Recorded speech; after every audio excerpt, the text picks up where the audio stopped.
मुलांचं एज्युकेशन आहे, ते या सगळ्या गोष्टी कव्हर होतात. आता हे सगळं करून सुद्धा आपल्याला एक्स्ट्रा टॅक्स भरावा लागतोय. तर तो जर 1.5 लाखापर्यंत असेल तर तुम्ही 1.5 लाखापर्यंतची इन्व्हेस्टमेंट म्युच्युअल फंडच्या ELSS फंड्समध्ये करू शकता, की जेणेकरून काय होतं की त्या अमाऊंटवर तुम्हाला टॅक्स पे करावा लागत नाही. NPS म्हणजे काय की न्यू पेन्शन स्कीम, गव्हर्नमेंटने एक योजना दिलेली आहे लोकांना की याच्यामध्ये ज्या लोकांना पुढे जाऊन पेन्शन मिळणार नाहीये, प्रायव्हेटमध्ये जे जॉब करतात, तर ते लोक या फंडमध्ये पैसे इन्व्हेस्ट करू शकतात आणि तुम्हाला पुढे जाऊन त्यातून पेन्शन मिळेल. काही क्लायंटचे फोन येतात ज्यांनी ऑलरेडी साधं FD पण केलेली नाहीये, मला विचारतात की मॅडम क्रिप्टोमध्ये मी इन्व्हेस्टमेंट करू का. मी म्हणते तुमची आतापर्यंत काय काय इन्व्हेस्टमेंट आहे मला थोडंसं सांगा. मग म्हणतात नाही म्हणजे मी विचार करतोय की स्टॉक्स घेऊ का किंवा मग क्रिप्टोमध्ये करतो वगैरे. तर मग सुरुवात बेसिक पासून तर करा ऍटलिस्ट. महत्वाची गोष्ट की त्याच्यामध्ये रिस्क आपल्याला थोडीशी आपण म्हणू शकतो की डायव्हर्सिफाईड असते, कधी कमी कधी जास्त, कारण ते नावातच आहे की ते ऍक्टिव्हली मॅनेज केल्या जातात त्या स्कीम्स. तर त्याच्यामध्ये आपल्याला रिटर्न्स म्हणजे असं नाही की खूप हाय रिटर्न्सच येणार आहेत किंवा लो रिटर्न्सच येणार आहेत. तर त्याच्यामध्ये डिपेंड्स आहे, म्हणजे जो काही फंड मॅनेजर आहे त्याला काय वाटतंय तर त्याप्रमाणे तो ते मॅनेज करत राहतो, त्याच्या जे काही नॉलेज आहे त्याप्रमाणे.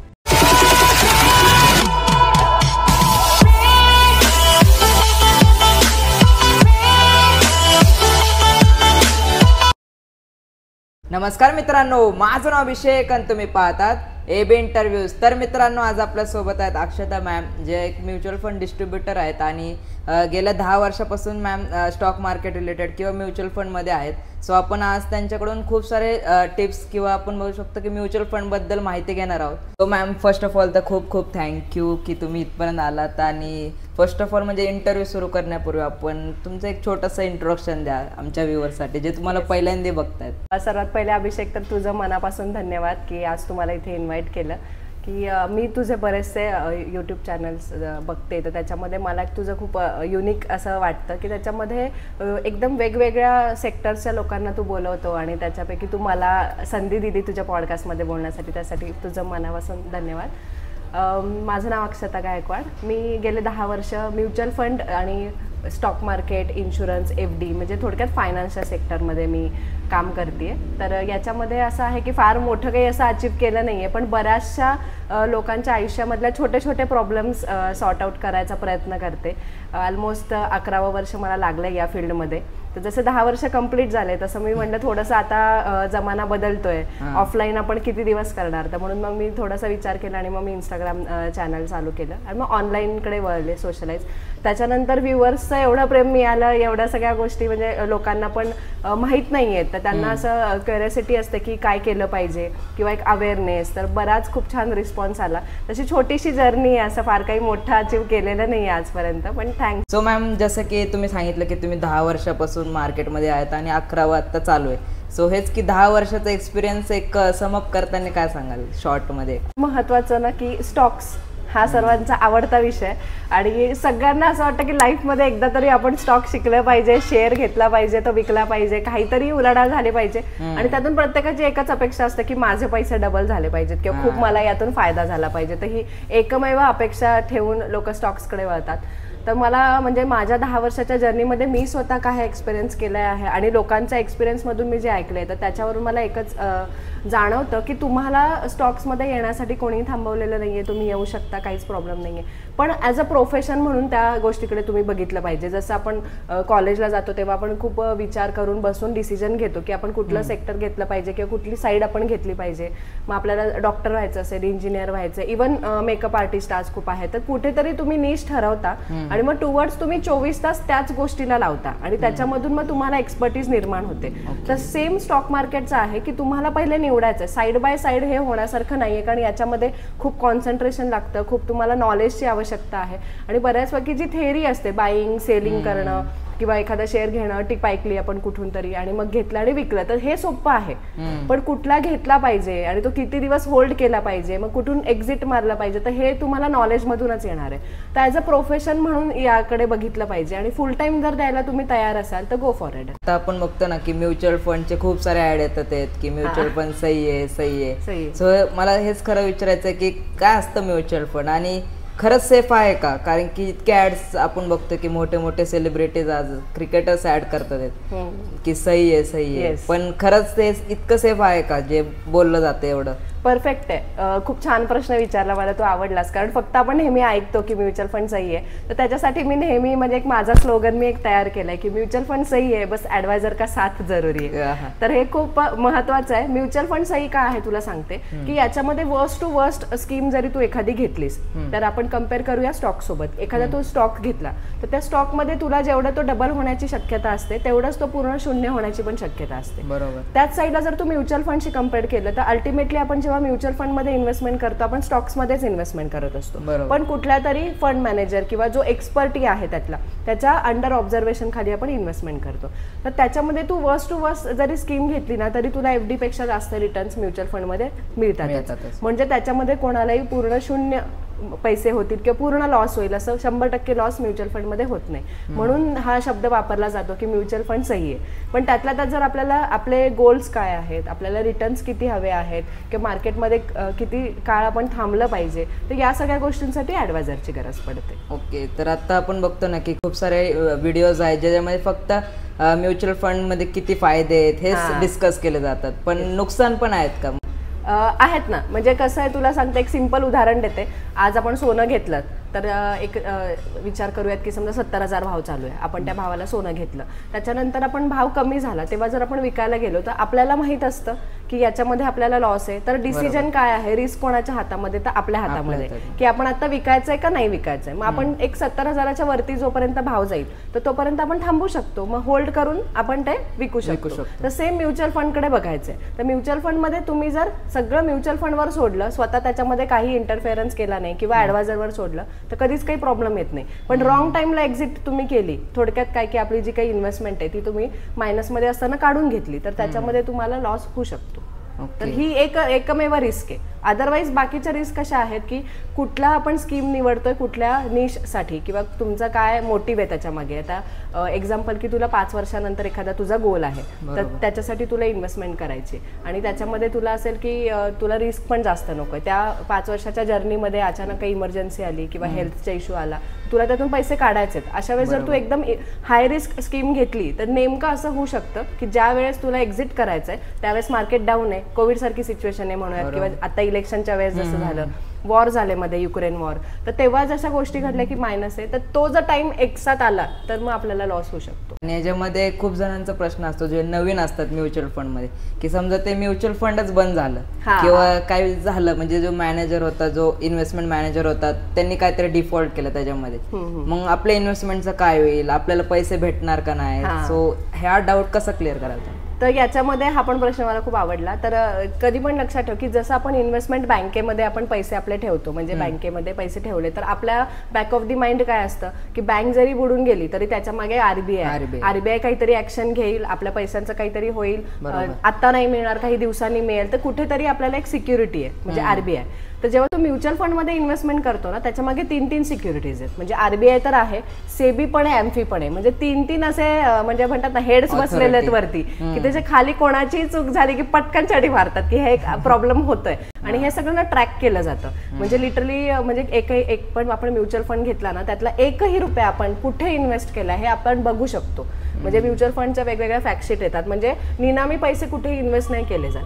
त्याच्यामुळे असं काही घाबरायचं कारण नाहीये. 60 वर्ष झाले म्युच्युअल फंड चालते भारतामध्ये, 30 वर्ष झाले म्युच्युअल फंडचे. आतापर्यंत एकाही व्यक्तीचे पैसे शून्य झालेले नाहीयेत म्युच्युअल फंड मध्ये. ओके. आपला व्हिडिओज आहेत की SIP करा, SIP करा, घर नका घेऊ किंवा गाडी नका घेऊ, SIP करा. सो मला हेच सांगायचं, म्हणजे प्रश्न आहे की नाही का, सगळेजण म्हणतात की हे जे म्युच्युअल फंड डिस्ट्रीब्युटर आहेत ना ते त्याच्यामुळे सांगतात ते कारण की त्यांचं एक कमिशन आहे किंवा त्यांचं प्रॉफिट आहे म्हणून ते फक्त सांगतात की आमचं घर घेऊ नका किंवा घर नका घेऊ, गाडी नका घेऊ, फक्त SIP करा. फक्त तुमच्या कमिशन किंवा तुमच्या प्रॉफिट मुळे तुम्ही लोकांना रेकमेंड करता असं लोकांना वाटतं. सो तुमचं काय उत्तर आहे? नाही, वाटणं साहजिक आहे आणि वाटलंच पाहिजे. कधी पण आपण कुठेही आपले पैसे गुंतवतोय तर तिथे आपण म्हणजे ज्याच्याकडे गुंतवतोय त्याची पण माहिती आपल्याला असणं आवश्यक आहे. आणि तू जे म्हणलास ना लोकांना तसं होतं. आणि याच्यामध्ये कसं आहे माहितीये का की आपण पर्टिक्युलरली एका तराजूत कोणाला ठेवू शकत नाही. आता समजा एक्झाम्पल घेतलं आपण डॉक्टरचं, तुला काहीतरी प्रॉब्लेम आहे, 2 डॉक्टर आपण घेतले तर एक डॉक्टर वेगळं सजेशन देईल, दुसरा डॉक्टर वेगळं सजेशन देईल. तर त्याच्यामध्ये त्याचं इंडिव्हिज्युअल तो किती म्हणतात ना की लॉयल आहे किंवा त्याला किती एक्सपिरियन्स आहे आणि कशा पद्धतीने तो समोरच्याला कुठल्या रिझनमुळे सांगतोय. आता याच्यामध्ये तू जो मला प्रश्न विचारलास की खूप जण म्हणतात घर घेऊ नका, सोनं घेऊ नका, तर याच्यामध्ये माझ्याकडे कोणी क्लायंट्स येतात किंवा कोणी येतात त्यांना मी फर्स्ट अटेम्प्ट मध्ये असं सांगतच नाही. आपल्याला बघायचं की नीड काय, गरज काय. घर घ्यायचंय आज आपण महाराष्ट्रात राहतो, घर प्रत्येकाला घ्यायचंय म्हणजे आपलं पहिलं ड्रीम तर तेच असतं की आपलं स्वतःचं घर असावं. तर घर घेतलंच पाहिजे असं मी नेहमी म्हणते, पण इन्व्हेस्टमेंट म्हणून तुम्ही घर घेत असाल तर थोडं आपण अवॉइड करायला सांगतो. त्याच केसमध्ये जसे रिअल इस्टेटमध्ये जसं आपण आधी बोललो की स्टॉक्समध्ये तुमची एक्सपर्टी असली पाहिजे.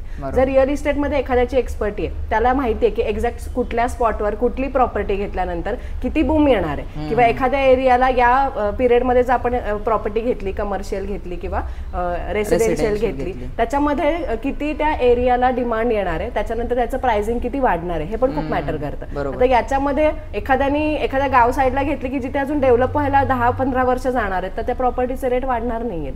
त्याच जागी तुमची एक्सपर्टी आहे किंवा तुम्हाला परफेक्ट माहिती आहे की इथे मी प्रॉपर्टी घेतल्यानंतर मला डबल पण फायदा होऊ शकतो किंवा एक म्हणजे फायदा होऊ शकतो, थोडक्यात लॉस नाही होणार, तर त्याच्यामध्ये योग्य आहे तुम्ही प्रॉपर्टी घेणं. पण तेच आहे की तुम्हाला एक्सपर्टीज तुमची असली पाहिजे. आणि शक्यतो मी खूप लोकांना मी स्वतःही सजेस्ट करते घर घेऊ नका, तर मी सांगते थांबा.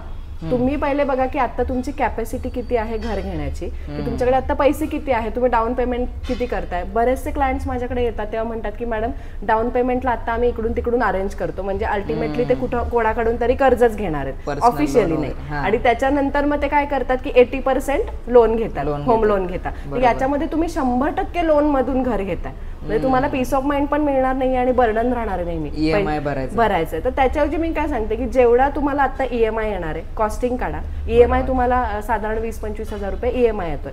थोडे दिवस थांबा, तेवढे पैसे आतापासून भरायला सुरुवात करा. SIP मध्ये टाका, म्युच्युअल फंड मध्ये नाही, कम्फर्टेबल आहे FD मध्ये टाका. थोडंसं त्याला इंटरेस्ट येऊ दे, एक साधारण तुमची अमाऊंट जमली डाऊन पेमेंटसाठी, मग डिसिजन घ्या. तर हे व्हॅरी आहे. असं 100% मी असं म्हणणार नाही कोणाला की अजिबात प्रॉपर्टी घेऊ नका, गोल्ड घेऊ नका, फक्त म्युच्युअल फंड मध्ये इन्व्हेस्टमेंट करा, असं सजेशन मी तरी नाही देते. सो आता आपण बघतो मॅम, जसं की तुमच्याकडे पण क्लायंट्स येत असतील, सो प्रत्येकाचं एक वेगवेगळं माइंडसेट आहे मनीच्या रिलेटेड, पैशाच्या रिलेटेड. सो तुम्हाला असे काही अनुभव आहेत फक्त कुणाला तरी दाखवण्यासाठी गाडी घ्यायची आहे, मला त्याला दाखवायचंच आहे, असं काय आहे का? आहे बरेचसे.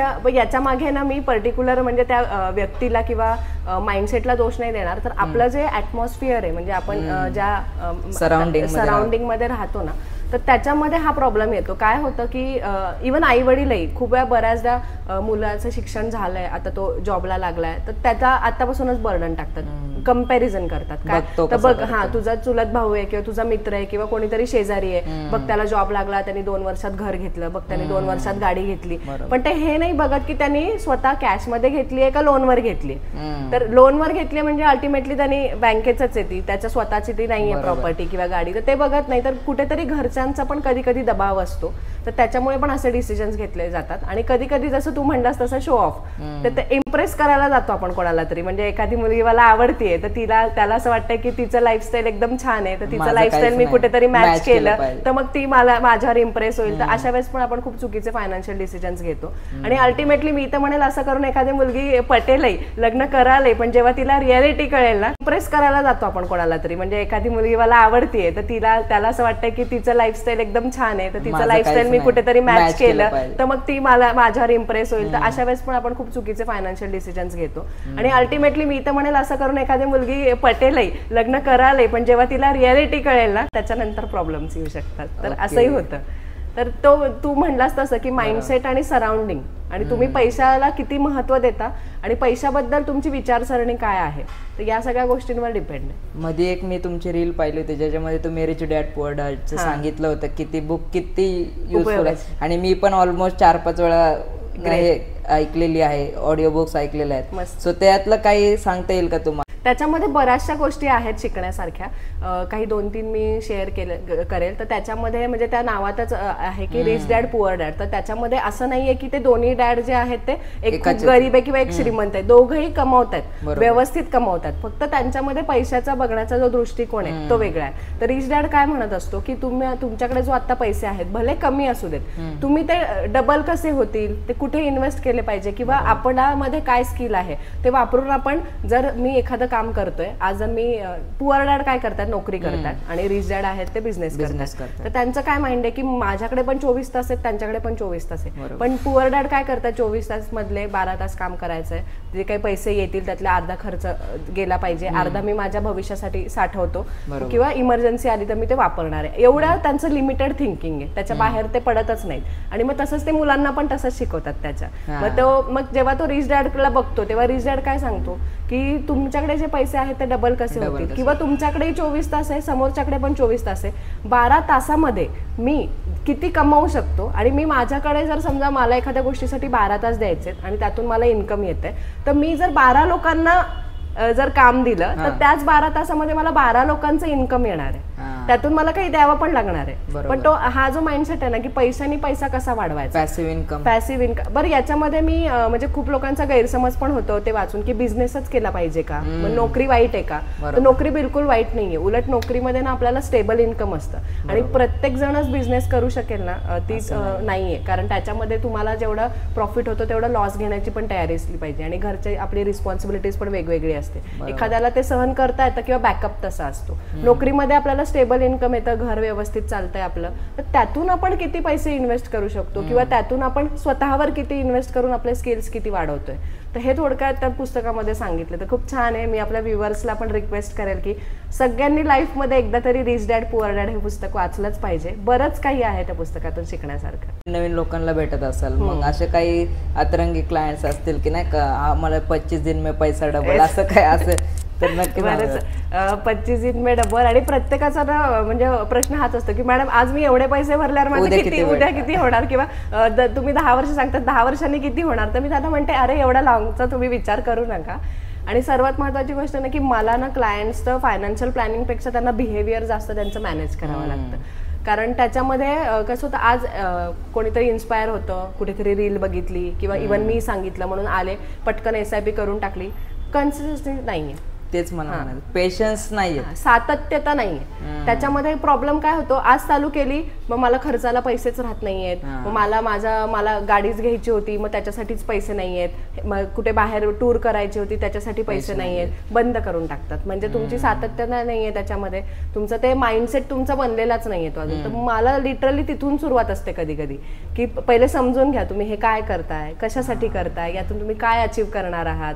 तर तू म्हणलास तसं बऱ्याचदा मला इव्हन काही क्लायंटचे फोन येतात ज्यांनी ऑलरेडी साधं FD पण केलेली नाहीये, मला विचारतात की मॅडम क्रिप्टोमध्ये मी इन्व्हेस्टमेंट करू का. मी म्हणते तुमची आतापर्यंत काय काय इन्व्हेस्टमेंट आहे मला थोडंसं सांगा. मग म्हणतात नाही म्हणजे मी विचार करतोय की स्टॉक्स घेऊ का किंवा मग क्रिप्टोमध्ये करतो वगैरे. तर मग सुरुवात बेसिक पासून तर करा ऍटलिस्ट, कुठेतरी एका लेवलला. डायरेक्ट तुम्ही शिडी शेवटच्या पायरीला नाही ना जाऊ शकत. असं खूप जणांचा प्रश्न असतो ना की जेव्हा आपण तुम्ही पण कुठल्या क्लायंटला समजून सांगत असाल की SIPचं महत्व किंवा म्युच्युअल फंड बद्दल, तर त्यांचा एक कन्सर्न असतो की माझा पगार फक्त 20,000 आहे, 30,000 आहे, 40,000 आहे, मला नाही होत किंवा नाही का कमी पगारात मी कसं करू. सो काय सांगाल त्याच्यामध्ये सर्वात महत्वाचं की आपण म्हणजे एकच आन्सर प्रत्येकासाठी लागू होणार नाही, कारण प्रत्येकाचं इन्कम वेगळं, एक्सपेन्स पण वेगळा आहे. म्हणजे घरात आई वडील म्हातारे असतील, कमवतोय 20,000, त्यांचा म्हणजे खर्च आहे, दवाखान्याचा खर्च आहे, खाण्यापिण्याचा, त्याचं 20,000 पण त्याला घरी कमी पडणार आहेत. त्याच्याऐवजी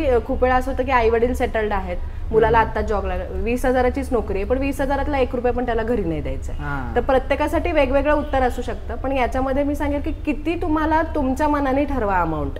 तुम्हाला जर असं जास्त मोठा गोल नाहीये किंवा आता पैसे मी इन्व्हेस्ट करू शकत नाही, मिनिमम आपण 100 रुपयापासून SIP चालू करू शकतो. इव्हन मी म्हणते 1000 तर करा ऍटलीस्ट, 100 मध्ये आपण काहीच अचीव्ह नाही करणार. सुरुवात करा. आणि सर्वात महत्वाचं की पहिला आपला गोल असला पाहिजे की आपलं इन्कम कसं वाढतंय. कारण इन्व्हेस्टमेंट करून करून आज 1000ची जरी सुरुवात केली, इन्कम नाही वाढलं तर ते 1000 रुपये पण आपल्याला खूप काही देऊन जाणार नाहीये. डबल जरी झाले तरी 1000चे 2000 महिनाभर तुम्ही SIP केली, 12,000 भरले, 12चे 24 होणार आहेत. ते काही लगेच नाही होणार आहेत, ते त्यालाही वेळ द्यावा लागणार आहे. त्यातून तुम्हाला जर इन्कम लिमिटेड आहे, अचानक काही खर्च आला इमर्जन्सी, तेही पैसे काढले जातात. तर सर्वात पहिले तर आपलं इन्कम कसं वाढेल ना त्याच्यावर काम केलं पाहिजे. भले मग SIP नाही, मी तर खूप जणांना असंही सजेस्ट करते सगळं त्यांचं ऐकल्यानंतर की ठीक आहे आता एक काम करा, तुम्ही ना स्वतःसाठी, तुम्ही ज्या फील्डमध्ये आहात तिथला एक्सपर्टी कुठला कोर्स आहे तो कोर्स करा, थोडंसं इन्कम वाढवा. इन्कम वाढलं की मग इन्व्हेस्टमेंट चालू. आणि माझ्यामध्ये आहे ना, आता पण बघतोय मी की खूप जण घाबरतात म्युच्युअल फंड हे ऐकून की त्यांच्या शेजारी असं काही फ्रॉड झाला, पैसे गेले स्टॉक मार्केटमध्ये, इंट्राडे मध्ये लॉस झाला. मग त्याच्यामध्ये असं झालं की स्टॉक मार्केटची इमेज अशी बनली ना की सट्टा, आधी तर बोलायचे पण आता असं झालं की नाही नाही आज तर लॉस, माझा मित्र बघ काल तो 20,000 लॉस गेला, असं झालं. तर हेच की त्याच्यामध्ये घाबरून सगळे एफडी मध्येच आज पण इन्व्हेस्ट करतात. एक्झॅक्टली. सो माझा हेच प्रश्न आहे की एफडी मध्ये आज इन्व्हेस्ट करणं खरंच अजूनही ऑप्शन, सेफ ऑप्शन आहे का, की म्युच्युअल फंड मध्ये पण अजून काय आहे? प्रश्न तुझा छान आहे. त्याच्यामध्ये ना सेफ आहे, सेफ म्हणजे याच्यामध्ये काही प्रॉब्लेम नाही. आणि सर्वात महत्त्वाची गोष्ट ना की आपले आई वडील जेव्हा LIC करायचे किंवा FD करायचे तर त्यांच्या काळासाठी ती बेस्ट होती डिसिजन. इव्हन मला खूप जण म्हणतात की काय माझ्या आई वडिलांनी LIC पॉलिसी घेऊन ठेवली, पण मी म्हणते त्यांनी जेव्हा घेतली आहे ना तो राईट टाइम होता घ्यायचा. काही लोकांनी ती तेव्हा पण घेतली नाहीये. आज जर त्यांची जर्नी बघितली तर आज जे काही थोडीफार अमाऊंट मिळेल तर त्यांच्यासाठी ती उपयोगाचीच आहे. पण आता काळाची गरज वेगळी आहे. आता महागाई एवढ्या पटीने वाढते, तेव्हा एवढी महागाई वाढत नव्हती, खर्चही एवढे नव्हते. आपले आई वडील कधी तुम्ही बघितलं की आठवड्यामधून 2 वेळा बाहेर जेवायला गेलेत, कुठेतरी बाहेर फिरायला गेलेत, म्हणजे लिटरली वर्षानुवर्ष घरातच त्यांनी काढलेले आहेत. फक्त मुलांचं शिक्षण, मुलांचं खाणं पिणं आणि नातेवाईकांचे काय सण म्हणजे असतील ते आणि सणवार, याच्या पलीकडे आपले आई वडील कधी गेलेच नाही. म्हणजे त्यांचे एक्स्ट्रा खर्च पण नव्हते तेवढं. त्यामुळे ती इन्व्हेस्टमेंट त्यांच्यासाठी योग्य होती. पण आज आपली लाईफस्टाईल बदलली आहे, आज आपले एक्सपेक्टेशन बदलले आहेत, आपलं राहणीमान बदललंय, म्हणजे प्रत्येक गोष्टीत एक्सपेन्स वाढलाय. तर अशा वेळेस ना आपल्याला इन्व्हेस्टमेंट पण अशा ठिकाणी केली पाहिजे की ती महागाईला मागे टाकेल. तर आता एकमेव असेट असं आहे की जिथे रिस्क कमी आहे आणि तुम्हाला गॅरंटेड एक 10 ते 15 वर्षामध्ये जर तुम्ही स्टे केला तर तुम्हाला महागाईला मागे टाकेल एवढे रिटर्न्स येतील, which is mutual fund. Even स्टॉक्सही नाही. आणि याच्यामध्ये पण गोल्ड मध्ये पण खूप जण विश्वास ठेवतात की गोल्ड मध्ये, मग काय सांगाल म्हणजे म्युच्युअल फंड वर्सेस गोल्ड? त्याच्यामध्ये पण मी सांगेल की गोल्ड घ्यायचं आहे ना तुम्हाला, डिजिटल घ्या. SGB आहेत आज, SGB बॉन्ड्स मध्ये तुम्ही घेऊ शकता, ते लॉक इन असतात. नाही तसं करायचं, गोल्ड म्युच्युअल फंड्स आहेत. याच्यामध्ये प्लस पॉईंट काय, तुम्हाला गोल्डचं अट्रॅक्शन आहे, तुम्हाला गोल्ड घ्यायचंच आहे, त्याच्यामध्ये खूप जास्त रिटर्न्स तर येत नाही ऍक्च्युली. पण त्यातल्या त्यात जर तुम्ही SIP केली गोल्डमध्ये म्हणजे म्युच्युअल फंड्समध्ये तर तुम्हाला GST भरावा लागत नाही, मेकिंग चार्जेस द्यावे लागत नाही आणि कंपल्सरी काहीतरी वस्तू घ्यावी लागते आपल्याला. जेव्हा आपण BC पण लावतो तर ते काय म्हणतात, मी तुम्हाला कॅश नाही देणार, वस्तू करा, भले तुम्ही ती नंतर मोडा. मग त्याच्यामध्ये काय होणार आहे, GST पण गेला, मेकिंग चार्जेस पण गेले. त्याच्याऐवजी मग गोल्ड म्युच्युअल फंड मध्ये पैसे इन्व्हेस्ट करा. घ्यायची तुम्हाला चेन, घ्यायचंय तुम्हाला अंगठी, एखादा हार घ्यायचा, तेवढी कॉस्ट इथे जमली की तेवढे पैसे काढा, डायरेक्ट ती वस्तू घ्या, ती आपल्याला विकायची पण नाहीये परत. अशा पद्धतीने गोल्ड घेऊ शकतो आपण. की प्रत्येकाची इन्कम वेगळे, प्रत्येकाचं लाईफस्टाईल वेगळे, एक्सपेन्स वेगळे. मग आता प्रत्येकाचं एक असतं की ठीक आहे मी आता माझा डिसिजन आहे की मला इन्व्हेस्टिंग स्टार्ट करायची आहे, मग आता मी कोणता प्लॅन कसा सिलेक्ट करू, ह्याचा काही क्रायटेरिया तुमच्याकडे आहे का? की समजा आता मी आहे की मी आता समजा 25-30 वर्षामध्ये आहे आणि मी मंथली 5,000 रुपये इन्व्हेस्ट करू शकतो, तेवढी माझी कॅपॅसिटी, मग मी कसं सिलेक्ट करा? जवळजवळ 40 म्युच्युअल फंड्स आहेत अभिषेक, आणि प्रत्येक म्युच्युअल फंड मध्ये 20-30 स्कीम्स आहेत वेगवेगळ्या, म्हणजे 4,000 पेक्षा जास्त पण म्युच्युअल फंड स्कीम्स आहेत. तर याच्यामध्ये कुठली स्कीम वाईट आहे, कुठली स्कीम चांगली आहे हा प्रकारच नाहीये. कारण कसं आहे, प्रत्येक स्कीम ना काहीतरी पर्पजनी बनवलेली. आणि जसं तू म्हणलं की ती ओळखायची कशी, तर त्याच्यामध्ये एकतर आजकाल कसं आहे की गुगल करतात सगळे. गुगलवरून अगेन तेच आहे की गुगलवर जी माहिती दिलेली असते ती स्टँडर्डाइज फॉर्मॅटमध्ये दिलेली असते. म्हणजे गुगलला असं वाटत असतं की दिस इज द बेसिक आहे आणि हे वाचलं की म्हणजे तेवढ्या क्रायटेरियामध्येच तो ती स्कीम बसवून टाकतो, प्रत्येकाच्या मेजॉरिटीनुसार. आणि आपल्या अंडरस्टँडिंग नुसार आपण ती समजून घेतो की या स्कीमचा अर्थ काय आहे म्हणून. पण त्याच्यासाठी काय आपण करू शकतो की आपल्याला थोडंसं कॅटेगरीज बघायच्या की हायर रिस्क मध्ये कुठल्या स्कीम्स आहेत, मॉडरेट मध्ये कुठल्या आहेत आणि लो रिस्क मध्ये कुठल्या स्कीम आहेत. मग याच्यामध्ये एक सिंपल आहे की आपल्याला किती रिस्क घ्यायचे त्याप्रमाणे आपण स्कीम निवडू शकतो. आयडियली ही पण पद्धत चुकीचीच आहे, पण खूप जणांना ऍडवायझर थ्रू जायचंच नसेल किंवा स्वतःच अनालाइज करायचं असेल तर मग तुम्हाला पहिले तुमची स्वतःची रिस्क कॅपॅसिटी ओळखा की मी माझे 5,000 मी गुंतवतोय, तर मी 10,000 पगारातून 5,000 गुंतवतोय का मी ₹1,00,000 पगारातून 5,000 गुंतवतोय. मग मी ₹1,00,000 पगारातून गुंतवतोय तर मी हायर रिस्क स्कीम घेऊ शकतो. कारण त्याच्यामध्ये जर कधी पैसे डाऊन जरी झाले तरी ते मला एवढे इमर्जन्सीला लागणार नाहीये. म्हणजे ₹1,00,000 पगार आहे तर 10 आणि 20,000 रुपयाचा त्याला काही इम्पॅक्ट पडणार नाहीये. पण तेच जर पगार कमी आहे तर इम्पॅक्ट खूप जास्त पडणार आहे, तर लो रिस्क स्कीम घेऊ शकता तुम्ही. ओके. आणि याच्यामध्ये पण मी बघितलं असं की रिटर्न्स कम्पेअर करतो आपण, बेसिक जनरली फिल्टर लावतो रिटर्न्स, मग त्यानंतर अजून एक रेटिंग पण असते एक म्युच्युअल फंडला, प्रत्येक म्युच्युअल फंडला एक रेटिंग असते, त्याबद्दल काय सांग, किती रेटिंग, कसं चांगलं असतं, कुठली रेटिंग चांगली असते? ओके, त्याच्यामध्ये पण एक गंमत आहे. म्हणजे आज सगळेजण ग्रो म्हण, एनजे वेल्थ म्हण, इव्हन गुगल म्हण सगळे चेक करतात. तू टॉप 5 फंड्स आजचे काढ, म्हणजे मी सगळ्यांना सांगेल व्ह्युअर्सला आपल्या की टॉप 5 फंड्स घ्यायचे, स्क्रीनशॉट काढायचा, आज बरोबर 2 महिन्यांनी चेक करायचा. ते 5 फंड्स ना पहिल्या 20 मध्ये पण दिसत नाहीत आपल्याला. तर काय करतात गुगल, तर तो आता लाईव्हला टॉपेस्ट फंड कुठला आहे, म्हणजे कुठल्या फंडने किती चांगले रिटर्न्स देते, ते पण बॅकडेटेड रिटर्न्स आहेत. फ्युचरचे रिटर्न्स नाही सांगत आहेत ते आपल्याला, ते दाखवतात की या स्कीम मी आतापर्यंत चांगले रिटर्न्स दिलेले आहेत. याच्यामध्ये मला एक उदाहरण द्यायला आवडेल की म्हणजे सगळ्यांना ब्रँड आवडतात, तर इव्हन आधी सगळे आपण बिग बाजार मधून शॉपिंग करायचो सुरुवातीला, मग तेव्हा तो बिग बाजार त्यावेळेस तर टॉप मध्ये होता. काही कालांतराने असं झालं की रिलायन्स मॉल आले, मग बिग बाजारचं क्रेज निघून गेलं, मग तेव्हा रिलायन्स मॉल टॉपेस्ट, तर रिलायन्स मॉल पण सध्या डीमार्ट आता आहे, आज डीमार्ट टॉपेस्टला आहे. तर म्हणजे ते आपण जजच नाही करू शकत की कुठली स्कीम लाईफ टाईम चालणार आहे. म्हणजे आपण बिग बाजारवर एवढा विश्वास पण नाही, आता अस्तित्व संपल्यासारखं झालंय थोडक्यात. बरोबर, एक उदाहरण झालं. अशा पद्धतीने टॉपेस्ट फंड चेंज होत राहतात. डिटेलमध्ये की एक्सपेन्स रेशो किती असला पाहिजे जनरली जेव्हा आपण कुठलं पण म्युच्युअल फंड सिलेक्ट करतो? तर एक्सपेन्स रेशो म्हणजे काय आहे की कुठलीही स्कीम जेव्हा आपण घेतो तेव्हा ती स्कीम कोणाच्याकडून मॅनेज केली जाते. आता मॅनेज करताना काय आहे, तो प्रत्येक गोष्टीसाठी खर्च आहे. म्हणजे त्याच्या मागे जी काही माणसं ठेवली असेल त्यांची सॅलरी आहे, किंवा जी काही म्युच्युअल फंड कंपनी चालू आहे तर त्या म्युच्युअल फंड कंपनीचे एक्सपेन्स आहेत. मग त्याच्यामध्ये समजा जर तुम्ही ऍडवायझर थ्रू इन्व्हेस्टमेंट करत असाल तर ऍडवायझरचं कमिशन त्याच्यामध्ये आहे. तर अशा पद्धतीने म्युच्युअल फंड कंपनी त्यांच्या स्कीम मागे एक एक्सपेन्स रेशो ठरवते की ज्याच्याकरून त्यांचे सगळे खर्च चालतात. तर मग त्यातून जो काही खर्च असेल तो डिवाइड केला जातो प्रत्येक, म्हणजे म्युच्युअल फंड कंपनीला किती जाणार, डिस्ट्रीब्युटरला किती जाणार, हे पर्सेंटेज वेगवेगळे असतात. तर याच्यामध्ये ना 1.5 ते 2% जास्त एक्सपेन्स रेशो कधीच कुठल्या स्कीमचा नसतो. कारण एमपीची रेग्युलेटरी जशी आहे, सेबीनी जसं काही रूल्स अँड रेग्युलेशन्स ठरवलेले आहेत त्याच्याप्रमाणे ते असतात. म्हणजे लिटरली काही 0.5 आहेत काही स्कीमचे एक्सपेन्स रेशो, आणि मॅक्झिमाइज 2 पण मी खूप सांगितलंय तसं 1.75 1.80 असेपर्यंत असतो. तर हा सगळा खर्च त्यातून केला जातो. आता तू जो दुसरा प्रश्न विचारलास की आपण एक्सपेन्स रेशो बघून स्कीम घेतली पाहिजे का, तर एक गंमत आहे. तर मी तुला देईल तो डेटा, व्ह्युअर्सला पण शेअर कर. तर त्याच्यामध्ये आपण 2 स्कीम्स घेतल्या जातात. एकामध्ये एक्सपेन्स रेशो कमी आहे, 1% आहे. एका स्कीम मध्ये एक्सपेन्स रेशो 2% आहे. या 1% जी स्कीम मध्ये एक्सपेन्स रेशो आहे त्या स्कीमनी 15% रिटर्न्स दिलेले आहेत 10 वर्षांमध्ये. 2% ज्याच्यामध्ये आहे एक्सपेन्स रेशो त्या स्कीमनी 10 वर्षांमध्ये रिटर्न्स दिलेले आहेत 18%. तर याच्यामधून तू 2% मायनस पण करून टाक आणि यातून 1% मायनस कर. अल्टिमेटली ज्याच्यामध्ये एक्सपेन्स रेशो जास्त आहे, पण वाईस वर्सा पण होऊ शकतं की असं पण होऊ शकतं की कमी एक्सपेन्स रेशोची आपण एखादी स्कीम घेतली ती पण चांगली रिटर्न्स देऊन गेली. तर याच्यासाठी तुम्हाला ऍडवायझरची गरज पडते की कुठली घेतली पाहिजे. आता तू जो प्रश्न विचारला की ऍडवायझर प्रत्येक गोष्टी एक्सपेन्स रेशो जास्त असेल अशीच स्कीम देतो का, तर याच्यामध्ये पण माझं असं की तो पण वैयक्तिक प्रश्न आहे प्रत्येकाचा, आणि आपलं कन्व्हिक्शन. म्हणजे आता कदाचित असंही होईल की प्रत्येक क्लायंटला जास्त एक्सपेन्स रेशोवाली स्कीम सजेस्ट केल्या गेली, पण त्याचा बॅकडेटेड परफॉर्मन्स तुम्हीही चेक करू शकता. त्याच्यामध्ये फंड मॅनेजर कोण आहे तेही चेक करू शकता. आणि अल्टिमेटली जेव्हा आपण कुठल्याही स्पेशालिस्टकडे जातो तेव्हा तो आपल्याला चार्ज जास्त करतो. तर कुठलाही जर फंड मॅनेजर त्या कॅटेगरीचा आहे, तो जर 5 स्टार रेटिंगमध्ये येतो तर त्या स्कीमचा एक्सपेन्स रेशो पण जास्त येणार आहे.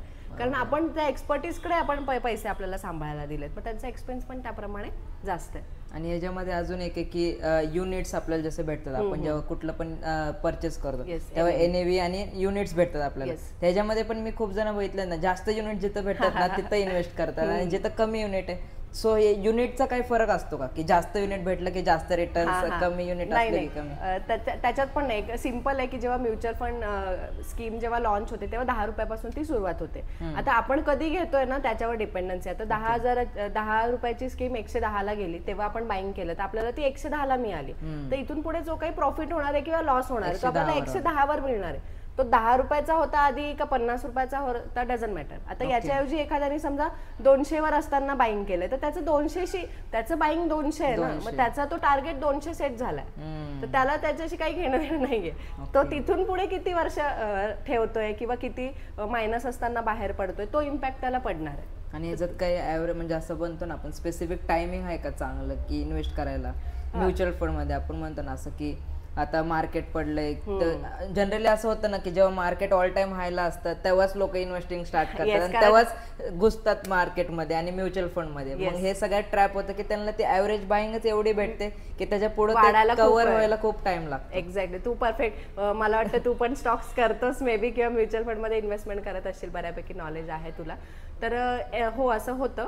पण त्याच्यामध्ये काय होतं, तू म्हणतो तसं ऑल टाइम हायला इन्व्हेस्टमेंट का करतात लोक, कारण तेव्हा ना पोर्टफोलिओ वाढलेला असतो. तर म्हणतो अरे म्युच्युअल फंड मध्ये एवढे पैसे मिळतात आणि सगळे आपले स्क्रीनशॉट टाकत असतात, सगळे आपले मला किती रिटर्न्स भेटले हे करत असतात, डिस्कस करत असतात मित्रांबरोबर, मला एवढे भेटले. मग ते एक असतं ना फोमो क्रिएट होतो की अरे मी तर काहीच केलं नाही, मग मी स्टार्ट आता स्टार्ट करून ते चुकीचं आहे. पण शक्यतो ना म्युच्युअल फंड मध्ये योग्य वेळ असं काही नाहीये, any time you can start. फक्त त्याच्यानंतर हे आहे की तुम्हाला होल्ड ऍटलिस्ट 5 इयर्स म्हणजे 5 वर्ष तुम्हाला होल्ड करणं गरजेचं आहे, त्याच्यानंतर रिटर्न जनरेट होतात. पण तू म्हणलास तसं जर मोठी अमाऊंट आपण काही गुंतवतोय तर अशा वेळेस जेव्हा मार्केट डाऊन असतं तेव्हा लोक डेअरिंग करत नाहीत. पण तेव्हा खरं योग्य वेळ आहे का, कारण आपल्याला सेलमध्ये मिळते तेव्हा आपण काय करतो की गरज नसेल तरी वस्तू घेतो. तर तशी पद्धत इथे वापरली पाहिजे की म्युच्युअल फंड मध्ये जेव्हा मार्केट डाऊन आलंय, भले आपला पोर्टफोलिओ 40% फायनान्स दिसतंय तरी त्यात पैसे टाका, कारण तुम्हाला ते बाईंग तुमचं कमी मध्ये होत आहे आणि ते नंतर वाढणारच आहे पुढे जाऊन. पण होल्डिंग गरजेचं आहे. आपण बघतो आता आपण जसं डिस्कस केलं की कसं सिलेक्ट करायचं किंवा काय काय क्रायटेरिया आहेत जेणेकरून आपण एक चांगलं म्युच्युअल फंड आपल्यासाठी सिलेक्ट करू शकतो, बरोबर. तर ह्याच्यामध्ये पण आता खूप टाइप्स आहे. ह्याच्यामध्ये पण असं होतं की खूप कन्फ्युजन आहे की किती टाईपचे म्युच्युअल फंड्स येतात, हायब्रिड आहे, ऍक्टिव्ह आहे, खूप आहे. पण मी एक स्पेसिफिक 5 असे जे डिस्कस होतात किंवा नाही का जे पॉप्युलर आहेत 5 म्युच्युअल फंड, त्याबद्दल आपण डिटेलमध्ये बोलूया. सो फर्स्ट आहे की ऍक्टिव्हली मॅनेज फंड किंवा इक्विटी फंड आपण ज्याला म्हणतो की ऍक्टिव्हली मॅनेज केलं जातं. तर त्याचे काही मेरिट्स डिमेरिट्स काय सांगू शकाल की काय असतं फंड? त्याच्यामध्ये सर्वात महत्वाची गोष्ट की त्याच्यामध्ये रिस्क आपल्याला थोडीशी आपण म्हणू शकतो की डायव्हर्सिफाईड असते, कधी कमी कधी जास्त, कारण ते नावातच आहे की ते ऍक्टिव्हली मॅनेज केल्या जातात त्या स्कीम्स. तर त्याच्यामध्ये आपल्याला रिटर्न्स म्हणजे असं नाही की खूप हाय रिटर्न्सच येणार आहेत किंवा लो रिटर्न्सच येणार आहेत. तर त्याच्यामध्ये डिपेंड्स आहे, म्हणजे जो काही फंड मॅनेजर आहे त्याला काय वाटतंय तर त्याप्रमाणे तो ते मॅनेज करत राहतो, त्याच्या जे काही नॉलेज आहे त्याप्रमाणे. सेकंड म्हणजे आपण आता बोललोच की ऍक्टिव्हली मॅनेज फंड. तर सेकंड आहे की काही जण टॅक्स सेव्हिंग फंड पण इन्व्हेस्ट करतात टॅक्स सेव्हिंग करण्यासाठी. मग हा फंड काय असतो आणि याच्यात काय काय फायदा असतो? बराचसा फायदा आहे, पण अगेन जसं आपण आधी बोललो की आपल्यासाठी उपयोगाचा आहे का नाही हे बघायचंय. तर सर्वात महत्त्वाची गोष्ट की आपण जर टॅक्स स्लॅबमध्ये येतोय, आपल्याला टॅक्स भरावा लागतोय, मग त्याच्यामध्ये आपल्याला ATC ATDच्या अंडर आपण असं होम लोन घेतलंय, मुलांचं एज्युकेशन आहे, तर या सगळ्या गोष्टी कव्हर होतात. आता हे सगळं करून सुद्धा आपल्याला एक्स्ट्रा टॅक्स भरावा लागतोय. तर तो जर 1.5 लाखापर्यंत असेल तर तुम्ही 1.5 लाखापर्यंतची इन्व्हेस्टमेंट म्युच्युअल फंडच्या ELSS फंड्समध्ये करू शकता, की जेणेकरून काय होतं की त्या अमाऊंटवर तुम्हाला टॅक्स पे करावा लागत नाही. Totally free. मग ते लिमिट दिली आहे त्यांनी, मॅक्झिमम 1.5 लाख. मग ते तुम्ही SIP थ्रू इन्व्हेस्ट करा किंवा मग वन टाइम करा.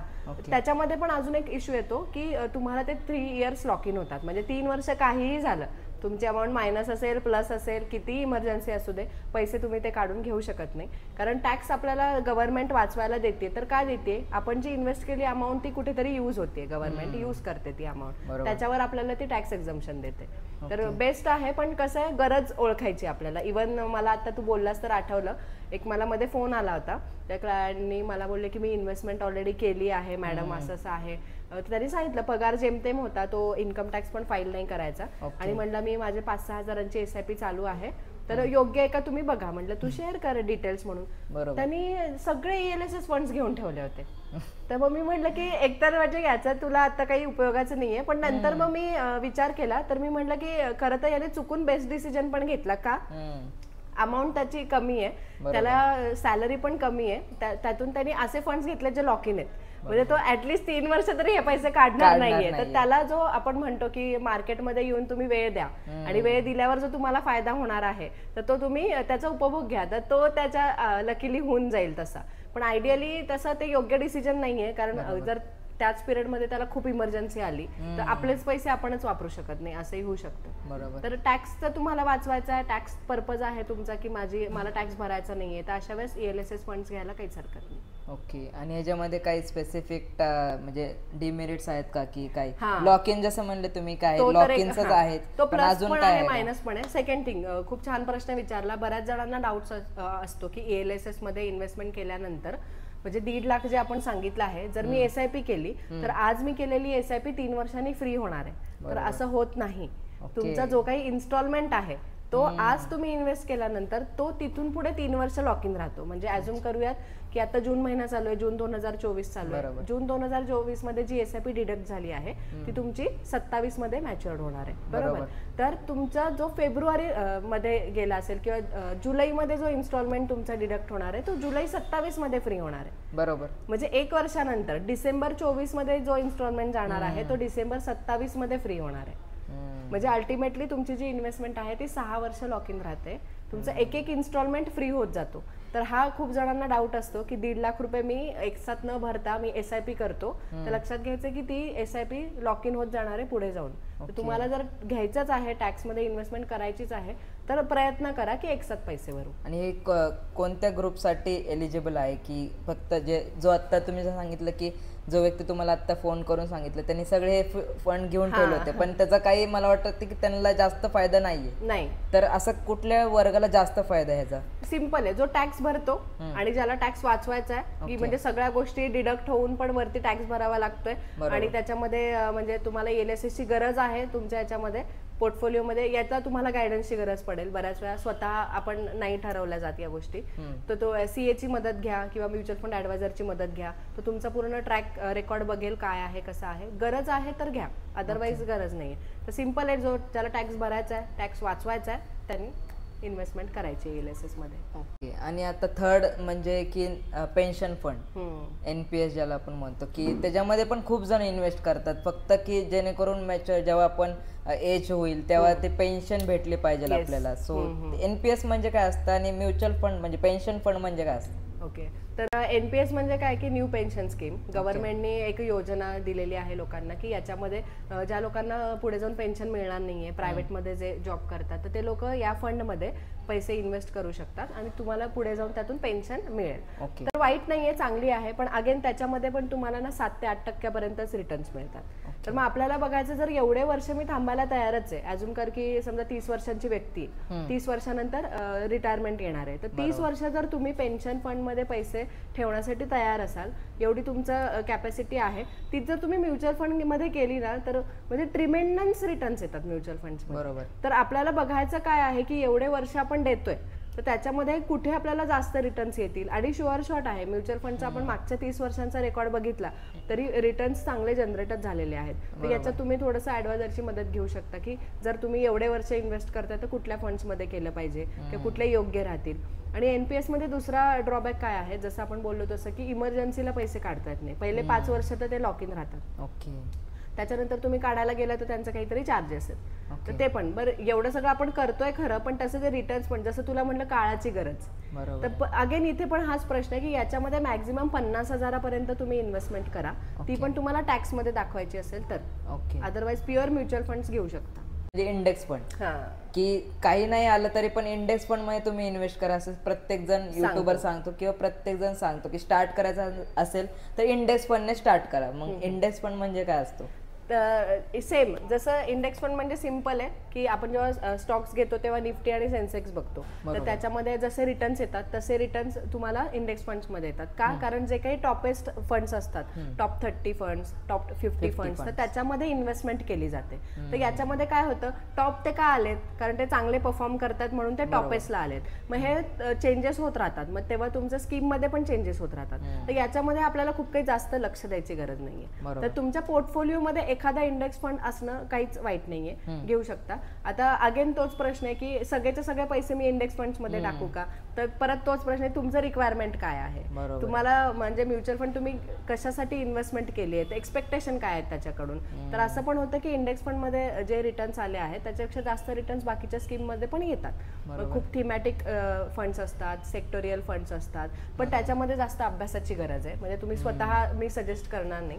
म्हणजे जसं तू म्हणलास तसं की युट्यूबवर इंस्टाग्रामवर सर्च करतात, सजेस्ट करतात, तर हे यासाठीच की बाबा तुम्ही इन्व्हेस्ट केल्यानंतर तुमचं नुकसान कुठे झालं नाही पाहिजे, ॲव्हरेज थोडाफार काही तुम्हाला रिटर्न्स येईल, तर नुकसान न होऊन फायदा झाला पाहिजे म्हणून ते सजेस्ट करतात. आणि सेफेस्ट ऑप्शन आहे, सेफेस्ट आहे. म्हणजे एक्सपेन्स रेशो पण येणार आहे, एक्सपेन्स रेशो पण कमी आहे, त्याच्यामध्ये अप्स अँड डाऊन्स येणार आहेत. त्याच्यात पण एकच फॉर्म्युला आहे, होल्ड. ऍटलीस्ट 5 वर्ष होल्ड करायचं आहे. तो मेन आपला मोटिव्ह आहे. ब्ल्यू चिप स्टॉक, हा ब्ल्यू चिप मध्ये खूप जण म्हणतात की ब्ल्यू चिप म्हणजे काय असतं आणि याच्यामध्ये काय इन्व्हेस्ट केलं पाहिजे, हे जे कुठले कंपनीज ह्याच्यामध्ये येतात हेच माहित नाहीये. So, त्याबद्दल तर ब्लू चिप मध्ये ना जवळजवळ लार्ज कंपनीज चे कॅटेगरीज येतात. आता मी खूप डीप जाणार नाही कारण आपल्या त्या व्ह्युअर्सला समजायला पण अवघड जाईल. तर सिम्पल आहे की ज्या काही कंपन्या स्टेबलाइज झालेल्या आहेत, आता अजून करूयात की एखादा नवीन स्टार्टअप आहे तर तो आता त्याच्यामध्ये खूप जास्त रिस्क आहे, तो एकदम 100% पण परफॉर्म करू शकतो किंवा तो पूर्ण लॉस मध्ये पण जाऊ शकतो. म्हणजे ग्रोथ त्याची होऊ शकते, इव्हन लॉस पण होऊ शकते. तर ते थोडं रिस्क कॅटेगरीमध्ये येतात. एका मिडल लेवलला कंपनी येते ना तेव्हा त्याचं ऍव्हरेज खूप जास्त पण ती बूम करत नाही आणि ती डाऊन पण जात नाही, तर ती एका ऍव्हरेज लेवलला येऊन पोहोचलेली आहे. तर त्याचा आपल्याला एक थोडंसं म्हणतात की रिस्क कमी वाटते कारण त्याच्यामध्ये काही प्रॉब्लेम येणार नाही. सस्टेनेबल रिटर्न्स ती कंपनी जनरेट करून देते, म्हणून त्याच्यामध्ये ब्लू चिप स्टॉक्स म्हणतो आपण. तर अशा वेळेस असं की रिस्क पण कमी आहे, रिटर्न्स पण तुम्हाला येणार आहेत. तर अशा पद्धतीने एक्झाम्पल देऊन सांगाल कुठले स्टॉक्स असतात म्युच्युअल फंड म्हणजे जे ब्लू चिप स्टॉक्स आपण म्हणतो. आता अजून करके आता समजा टाटांची कंपनी आहे, तर म्हणजे बरेचसे आहेत असे की जे आता एका लेवलला येऊन पोहोचलेत. डीमार्ट आहे, रिलायन्स डीमार्ट आहे, रिलायन्स बरेचसे आहेत. तर म्हणजे कसं आम्हाला जास्त नावं घेण्यासाठी परमिशन नसते, त्यामुळे मी एकदम हे नाही करणार कारण ते प्रमोट केल्यासारखं वाटतं. पण आहेत बऱ्याचशा ज्या आहेत ते स्टॅबलाइज झालेल्या आहेत कंपन्या, जे आपण म्हणू शकतो की म्हणजे आपण डोळे झाकून पण इन्व्हेस्ट करू त्याच्यामध्ये, अशा कंपन्या थोडक्यात. तर तसे येतात त्याच्यामध्ये. ओके मॅम, आता आपण खूप साऱ्या गोष्टी डिस्कस केलं, म्हणजे माइंडसेट कसं असलं पाहिजे, टाईप्स कसे असतात किंवा सिलेक्ट करताना म्युच्युअल फंड कुठलं सिलेक्ट करणं पाहिजे, कसे क्रायटेरिया असलं पाहिजे. तर मग आता ह्याच्यामध्ये अजून एक प्रश्न असा येतो की लमसम टाकायचं का SIP करायचं. म्हणजे खूप जण म्हणतात नाही मला ते रोजचं नको आहे, ते दर महिन्याला लक्षात ठेवा, SIP कट होईल का नाही किंवा लक्षात राहील का नाही. सो मी लमसमच टाकतो आणि बघूया मग काय रिटर्न. मग तुमचं काय सजेशन? तर याच्यामध्ये बेस्ट ऑप्शन आहे, प्रत्येकाची चॉईस आहे. ज्याला जो नोकरदार वर्ग आहे त्याला लमसम पॉसिबल होत नाही तर तो SIP करतो. एखादा बिझनेसमन आहे त्याला SIP पॉसिबल होत नाही कारण त्याला कधी इन्कम येतं कधी नाही येत, तो लमसम करू शकतो. आता सर्वात महत्त्वाची गोष्ट जेव्हा तुम्ही स्वतःहून इन्व्हेस्टमेंट करता कोणाचाही गायडन्स न घेता तर शक्यतो SIP करायची. का? कारण SIP मध्ये तुम्हाला मार्केटला जास्त जज नाही करावं लागत, आता डाऊन आहे का अप आहे. तुमचं बरोबर तुम्हाला NAV तशी मिळत जाते की प्रत्येक महिन्यामध्ये मार्केट वेगवेगळं असतं, ते पर्चेसिंग होतं. जेव्हा तुम्ही लमसम अमाऊंट टाकता तेव्हा तुम्ही स्वतःहून घ्यायला गेला तर कुठल्या सेक्टरमध्ये टाकताय किंवा कुठल्या स्कीममध्ये टाकताय तेव्हा मार्केट जसं ऑल टाइम हाय आहे का आपण मगाशी बोललो तसं किंवा एकदम लो आहे का, की ते राईट टाइम एंट्री होतीये की नाही ते बघणं गरजेचं. जर तुम्ही स्वतःहून करताय तर मी नाही सजेस्ट करत लमसम, पण ऍडवायझर थ्रू जात असाल तर करू शकता. अगेन याच्यामध्ये अजून एक छान ऑप्शन आहे की ऍडवायझर थ्रू जरी तुम्ही गेलात तरी तुम्हाला खूप जास्त रिस्क घ्यायची नाहीये, पण तुम्हाला SIP पण नकोय, तर आपण काय करू शकतो, लिक्विड फंड्स असतात, लिक्विड फंड्स किंवा डेट फंड्स. तर त्याच्यामध्ये काय होतं की रिटर्न्स आपल्याला खूप जास्त नसतात, आपले पैसे सेफ राहतात, प्लस त्याला एक्झिट लोड वगैरे सगळे प्रकार नसतो. म्हणजे त्यातून पैसे तुम्ही कधी, आज मी पैसे टाकले मी उद्या पण लगेच काढून घेऊ शकते. त्यातून आपण STP करू शकतो. तर STP म्हणजे काय, तर सिस्टमॅटिक ट्रान्सफर प्लॅन. आपण पहिले बघितलं की SIP तो इन्व्हेस्टमेंट प्लॅन होता, तर तो आपल्या बँकेतून डिडक्ट होते आणि इन्व्हेस्ट होते. STP मध्ये काय होतं, एका फंड मधून दुसऱ्या फंड मध्ये ट्रान्सफर होते अमाऊंट. मग तुम्ही लमसम इन्व्हेस्ट करा, ॲज्युम करूयात आपण एखाद्याने 10 लाख किंवा 1 लाख रुपये इन्व्हेस्ट केले आहेत, त्यातून दर महिना किंवा विकली आपण थोडी थोडी अमाऊंट त्यातून इक्विटीमध्ये शिफ्ट करतोय. तर या केसमध्ये पण आपल्याला SIP सारखे रिटर्न्स जनरेट होतात. ओके. आणि जर काही विड्रॉ करताना काय प्रॉब्लेम्स? सेम, जर 1 वर्षाच्या आत आपण केलं तर काही फंड्सला 1% एक्झिट लोड असतो. आता फंड जर प्रॉफिट मध्ये असेल तर तो प्रॉफिट मधूनच निघून जाणार आहे 1%, म्हणजे तो काही गिनतीत येणार नाही आपल्या. लॉस मध्ये असेल तर कदाचित बेअर करावा लागेल, पण शक्यतो मी नेहमी सजेस्ट करते की तुम्ही म्युच्युअल फंड मध्ये येताय ना तर तुमचा एक माइंडसेट असला पाहिजे की मी 5 वर्ष या अमाऊंटला हात लावणार नाहीये किंवा अजून करा मी हे खर्च करून टाकलेत पैसे, हे माझ्याकडे नाहीच आहेत. हा, तर तुम्ही असं डोक्यात ठेवूच नका की बाबा इमर्जन्सी आली तर आहे म्युच्युअल फंड मध्ये पैसे, नाही, विसरून जा. तर तुम्ही STP करा, SIP करा, इव्हन लमसम जरी केली एखाद्यानी तरी 5 वर्षामध्ये चांगले रिटर्न्स देऊन जाईल ते स्कीम.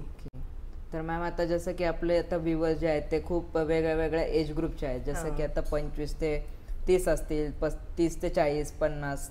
सो माझा हा प्रश्न आहे की जे व्ह्यूअर्स आत्ता बघतात जे 25 ते 30 वर्षाचे आहेत आणि एक मॉडरेट अमाऊंट अर्न करतात, म्हणजे जसं की 25,000 आपण बेसिक सॅलरी पकडूया सगळ्यांची. सो ते ह्या मार्केटमध्ये किंवा ते म्युच्युअल फंडमध्ये कसे येऊ शकतात आणि किती इन्व्हेस्टमेंट केली पाहिजे ॲट एज ऑफ 25, कारण की खूप इम्पॉर्टंट आहे लवकर स्टार्ट करणं. एक्झॅक्टली. तर हेच मला सांगायचं की कधी करायचं आणि किती करायची. एक मुद्दा तर तू खूप छान सांगितला आता स्वतः की जेवढी लवकर सुरुवात कराल तेवढं योग्य आहे. कारण ना म्युच्युअल फंड तुमच्याकडून काहीच मागत नाही. म्युच्युअल फंडचं एकच म्हणणं असतं की मला वेळ द्या. म्हणजे जसं आपण म्हणतो एखाद्या रिलेशनशिपला जेवढा जास्त तुम्ही वेळ द्याल तेवढं ते बॉन्ड स्ट्रॉंग होत जातो. किंवा अप्स अँड डाऊन्स आपल्याला कळतं कुठे थांबायचंय, कंटिन्यू करायचं नाही करायचं. तर म्युच्युअल फंड तेच सांगतो की मला वेळ द्या.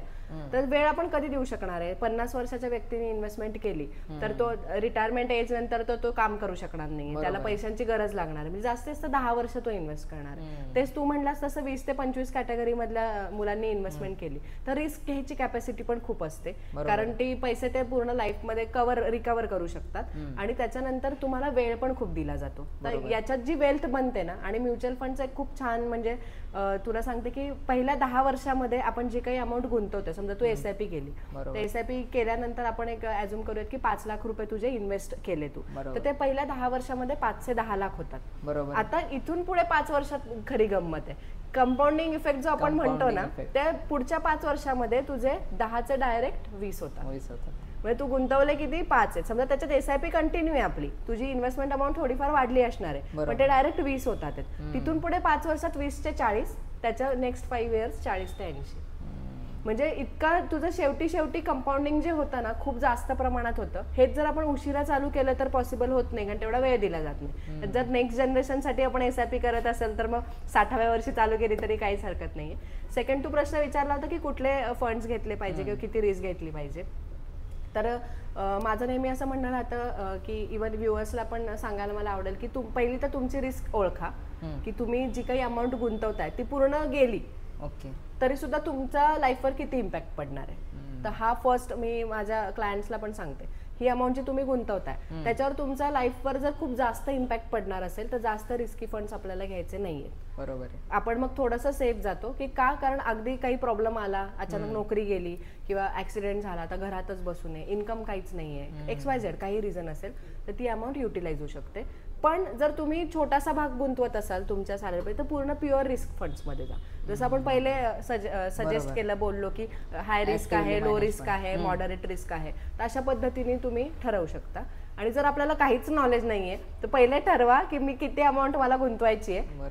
ऍडवायझरकडे जा, त्याला सांगा की माझा एवढा पगार आहे, यातून मला एवढे खर्च आहेत, हे पैसे मी गुंतवतोय, हे पैसे पूर्ण गेले तरी मला माझ्या लाईफवर काही इम्पॅक्ट पडणार नाहीये. मग तो तुम्हाला तसे हाय रिस्की फंड्स पण सजेस्ट करू शकतो की जेणेकरून लॉंग टर्म मध्ये तुम्हाला ते रिटर्न्स देऊन जातील. एक 2-3 फंड्स तुम्ही सांगू शकाल की जे 25 ते किंवा 20 to 25 पर्यंत बेस्ट आहेत, ज्यांच्यासाठी जे रिटर्न्स पण ओव्हरऑल आपण बघतो की मागच्या 5 ते 10 वर्षात चांगले रिटर्न्स दिलेले. तर याच्यामध्ये ना कॅटेगरीज मी तुला सांगते. फंड्सची नावं घेतल्यावर कसं होतं, फंडचे परफॉर्मन्स चेंज होत राहतात, त्यांची जी काही स्ट्रॅटर्जी असेल त्याच्यावर. तर कॅटेगरीज मी सजेस्ट करते की इव्हन तुम्हाला जास्त रिस्क पण घ्यायची नाहीये पण तुम्हाला इन्व्हेस्टमेंट पण करायचंय, थोडं भीती पण वाटतेय की कसं इन्व्हेस्ट करू, सुरुवात करायची आहे, तर फ्लेक्झी कॅप फंड्स असतात. तर फ्लेक्झी कॅप फंड मध्ये काय होतं, large cap, small cap, mid cap, तिन्ही कॅटेगरीज म्हणजे एक बास्केट तयार झाली. तिन्हींचं कॉम्बिनेशन एक बास्केट तयार झाले की लार्ज पण आहे, स्मॉल पण आहे, म्हणजे ती एकदम काही इम्पॅक्ट होत नाही त्या स्कीमवर. तर फ्लेक्झी कॅप स्कीम्स तुम्ही घेऊ शकता. इव्हन मल्टी कॅप स्कीम्स असतात. तर मल्टी कॅप आणि फ्लेक्झी कॅप मध्ये सगळं सेम आहे. फ्लेक्झी कॅप मध्ये नावाप्रमाणे ते फ्लेक्झिबल होत राहतं पर्सेंटेज, की लार्ज कॅप मध्ये किती पर्सेंटेज आहे, स्मॉल कॅप मध्ये किती पर्सेंटेज आहे. मल्टी कॅप मध्ये स्टेबल असतं, म्हणजे जर ठरवलं असेल की 50-50-25 सॉरी 50-25-25 असं जर ठरवलं आहे तर ते कॅटेगरीज चेंज नाही होत मल्टी कॅप मध्ये, ते तेवढ्याच राहतात. मग ते सेक्टर जसे चालेल, तो कॅप जसा वाढेल तसं तुमचं रिटर्न्स. अगेन येतो मल्टी असेट फंड. तर मल्टी असेट फंड मध्ये पण रिटर्न्स खूप जास्त जनरेट नाही होत, पण त्याच्यामध्ये ना गोल्ड असतं, गोल्ड घेतलेलं असतं, सिल्वर घेतलेलं असतं आणि स्टॉक्स. तर मग तुम्हाला ते तिन्हीचं कॉम्बिनेशन मिळून एक मल्टी असेट फंड. तर हे ना सेफेस्ट जातात थोडे. मग तुम्हाला जर सुरुवातच करायची आहे, ऍडवायझर मिळत नाहीये किंवा गायडन्स मिळत नाहीये, मग अशा वेळेस तुम्ही फ्लेक्झी कॅप, मल्टी असेट अशा कॅटेगरीज मध्ये इन्व्हेस्ट करू शकता. तर मॅम, जसं की आपण आता डिस्कस केलं की 20 ते 25, तो असा माझा सेकंड प्रश्न आहे की जे आता आपले व्ह्युअर्स आहेत जे 25 ते 40च्या वयोगटात आहेत आणि त्यांना जास्त रिस्क घ्यायची नाही, जसं की आता फॅमिली आहे किंवा नवीन लग्न झालंय, सो ह्यांच्यासाठी काही फंड आहेत का? अगेन सेम तुला म्हणलं तसं की रिस्क ओळखायचे. कसं होतं ना अभिषेक की वयाप्रमाणे आपण ना जज नाही करू शकत. कारण जसं तुला मी म्हणलं की जर 30 ते 40 वयोगटातली एखादी व्यक्ती आहे, एखाद्याचं इन्कम 50,000 आहे आणि एक्सपेन्स काहीच नाहीये, तर तो 40,000 पण गुंतवू शकतो. बरोबर. मग तो हाय रिस्की फंड्स पण घेऊ शकतो. असे तर आपल्याला जसं मी तुला म्हणलं तसं की रिस्क ओळखायचे आणि अगेन प्रत्येक कॅटेगरी जे आधी तुला सांगितलं फ्लेक्झी कॅप, मल्टी कॅप आणि मल्टी असेट, तर प्रत्येक कॅटेगरीसाठी हे योग्य आहेत जर तुम्हाला रिस्क जास्त घ्यायची नाहीये आणि पैसे गुंतवायचे. तर या कॅटेगरीज तुला सगळ्या वयोगटासाठी चालतील. त्यातल्या त्यात आपण फक्त एक बघायचं की आपलं वय किती, आपण किती वर्ष काम करणार आहोत पुढे आणि आपण किती अमाऊंट गुंतवतोय, मग त्या पद्धतीने आपण इन्व्हेस्ट करू शकतो. असं प्रत्येक आपण कॅटेगराईज मधून नाही जज करू शकणार कोणी कुठली स्कीम घेतली पाहिजे. जसं की 40च्या वयोगटाचे पुढे जे आहेत त्यांच्यासाठी काय आहे का, म्हणजे एकदम सेफेस्ट की आपण जसं NPS बद्दल बोललोच, पण ते पण एक 30 पासून चालू केलं तर खूप बरं राहतं. पण असं काही आहे का म्हणजे जे 40 इयर्सचे आहेत आणि त्यांना आता लक्षात आले की किंवा आता त्यांना सुरुवात करायची पण आता माझ्याकडे जास्त वर्ष नाहीये, 10 वर्ष 20 वर्ष 30 वर्षच आहेत, सो असं काही सेफेस्ट ऑप्शन जिथं माझे पैसे पण सेव्ह आहेत आणि मला जास्त टेन्शन पण नाही ह्या वयात की माझे पैसे जातील? तर अशा वेळेस ना मोस्टली आपण क्लायंट्सचा एक रिस्क ओळखतो आणि त्याचा माइंडसेट बघतो की तो किती ताण झेलू शकतो. कारण म्युच्युअल फंड्स मध्ये मी जर त्याला डायरेक्ट इन्व्हेस्ट कर म्हणलं, अप्स अँड डाऊन्स आले तर त्यांच्या एजला ते झेपलं पण पाहिजे. तर अशा वेळेस मग आपण काय करतो की डेट फंड सजेस्ट करतो. Debt fund, balance funds. तर हे फंड्स काय असतात, FD सारखे फंड्स आहेत की ज्याच्यामध्ये तुमची अमाऊंट सिक्युअर राहते, रिटर्न्स तुम्हाला खूप जास्त मिळणार नाहीत, पण एवढे गॅरंटेड आहे की FD मध्ये जे रिटर्न्स मिळतात त्याच्यापेक्षा जास्त मिळतील. तरी पण किती सांगू शकतो? FD मध्ये आपल्याला बघतो, आपण जर FD करायला गेलो रेग्युलर बँकमध्ये तर 5 ते 7% पर्यंत रिटर्न्स येतात. ते जर तू डेट फंड्स, बॅलन्स फंड्स घेतले तर 8 ते 9% पर्यंत रिटर्न्स जातात. तर याच्यात प्लस पॉईंट काय आहे की जेव्हा आपण FD करतो तेव्हा आपल्याला लमसम अमाऊंट गुंतवणं गरजेचं आहे, म्हणजे तरच आपण FD करू शकतो. याच्यामध्ये तुला ऑप्शन आहे SIP तू करू शकतो. सेकंड थिंग, जेव्हा तू FD मध्ये इन्व्हेस्ट करतो, तुला जर आधीमध्ये कधी इमर्जन्सी आली, तुला FD मोडावी लागली तर तुला इंटरेस्ट काहीच भेटत नाही. तू जर SIP गुंतवली किंवा इव्हन इथे तू लमसम इन्व्हेस्ट केली असेल, जे काही मार्केट व्हॅल्युएशन असेल ते तुला काढून घेता येणार आहे, म्हणजे तुला ते टेन्शन नाही. सेकंड थिंग, जर तू FD 6 महिन्याच्या आत जर मोडायला गेलास ना तर तुला त्यांना चार्जेस पे करावे लागतात. तुला इथे ते काहीच करायचं नाहीये. तर हा अगेन प्लस पॉईंट आहे, म्हणजे तुला रिटर्न्स एक्स्ट्रा मिळणार आहेत, तुला लॉक इन काही नाहीये, कधी तू त्यातून बाहेर पडू शकतो, तुझे एक्स्ट्रा पैसे जाणार नाहीयेत, व्हॅल्युएशन जे काही असेल वाढलेली अमाऊंट आहे ती काढून घेता येते. आणि थर्ड आहे की टॅक्स. तुला त्याच्यामध्ये जो काही आपल्याला TDS कट होतो FD मध्ये तो कंपल्सरी भरावा लागतो. जेवढे वर्ष तुझी FD आहे तेवढे वर्ष. तुला याच्यामध्ये जेव्हा तू विड्रॉ करतो, विड्रॉ करताना तुझं प्रॉफिट जर 1 लाखाच्या वरती असेल तरच तुला टॅक्स भरायचा. ते पण लॉस झाला तर नाही द्यायचे, ते पण कॅपिटल गेन म्हणतो आपण त्याला, म्हणजे गेन जर तुला झालाय तर तुम्हाला भरायला, म्हणजे तो पण प्रॉफिट मधूनच जाणार, तो आपला नव्हताच. इव्हन याच्यावर पण मला बोलायला आवडेल की बरेचसे माझ्या इंस्टाग्राम रील्सवर नाही येतात, मॅडम टॅक्स किती भरावा लागेल, मॅडम टॅक्स किती भरावा लागेल. तर मी सगळ्यांना तेच सांगते, सर्वात पहिलं की सर्वात कमी टॅक्स म्युच्युअल फंड्स मध्ये लागतो. बरं कमी तर लागतो, पण तो तुम्हाला कधी लागणार आहे, जेव्हा तुम्हाला प्रॉफिट होणार आहे. तर तुमच्या प्रॉफिट मधूनच जाणार आहे ना, तो तुमचा कधी नव्हताच. बरोबर. जर तुम्हाला 15% प्रॉफिट झालाय, त्यातून समजा तुम्ही थोडीफार काही अमाऊंट भरली आहे, तर तुम्ही अज्युम करा की मला 12%च प्रॉफिट झालाय. बरोबर. तो तुमच्या खिशातून नाही गेलेली अमाऊंट ती, आणि तुम्हाला फायदा होतोय तर टॅक्स गव्हर्नमेंट कुठे. इव्हन मी आज म्हणते, आज आपण किराणा दुकानात गेलो, तू एक पेन जरी घेतला तरी त्या पेन मागे तुला टॅक्स पण जातो, तुला दुकानदाराचं कमिशन पण असतं. म्हणजे बरे तू 5 रुपयाचं पेन घे, त्या 5 रुपयामध्ये पण सगळ्यांचे पैसे. तर सेम म्युच्युअल फंड मध्ये एक्सपेन्स रेशो असतो. काय आपल्याला फायदा घेता येईल का, की असे कुठले फंड्स आहेत की असं कुठलं सेक्टर आहे जे तुम्ही अनालाइज करताय, की आता जसं की इलेक्शन झाले, विनर्स पण अनाऊन्स झालेले आहेत, मग आता कुठल्या सेक्टरवर जास्त बूम येईल ह्या 5-1 वर्षात, असं काय आहे? म्हणजे इव्हन तू इंडियाची ग्रोथ स्टोरीज बघ ना, म्हणजे गेले मागचे जर तू 10 वर्ष कंपॅरिझन केले तर इतके फास्ट आपली ग्रोथ होतीये. तर इव्हन मी म्हणते की आता कुठलेही समजा BJP असू देत नाही तर काँग्रेस असू दे, कोणी आलं असताना तरी आता आपल्याला बघायचं की आपलं इंडिया कुठल्या लेवलला आहे आणि जी ग्रोथ स्टोरी आहे, म्हणजे एक सगळ्यांसाठी म्हणजे माहितीच असेल सगळ्यांना, पण तरी सुद्धा परत सांगते की आता आपल्या इंडियामध्ये जे पॉप्युलेशन आहे ना ते सगळं यंग पॉप्युलेशन आहे. म्हणजे काही वर्षांपूर्वी चायनामध्ये तशी सिच्युएशन होती, तर तेव्हा काय होतं की आपण सगळे जे युवा वर्ग आहे किंवा त्यांच्यामध्ये एनर्जी पण खूप जास्त असते, काहीतरी नवीन करण्याची इच्छाशक्ती असते आणि तेवढं ते करू शकतात. तर आपला जो इंडियाचा जो म्हणतो ना पॉप्युलेशन, तर ते सगळं यंग आहे. तर आता इतकी आपलं फास्ट ग्रोथ होणार आहे ना इंडियाची, की त्याच्यामध्ये ट्रिमेंडन्स आहे. आणि इव्हन आपण बघू शकतो की बाहेरचे जे काही आहे ते सुद्धा इंडियाकडे आता अट्रॅक्ट होतात. इव्हन आता व्ह्युअर्सला सांगायचं झालं आपलं तर ऍपलची कंपनी आहे, तर ऍपल आपण इतक्या वापरतो, ती इंडियामध्ये येऊन मॅन्युफॅक्चरिंग करतायत. तर याच्यामध्ये एक तुम्हाला सांगायला आवडेल की मॅन्युफॅक्चरिंग सेक्टर्स मध्ये पण तुम्ही जाऊ शकता.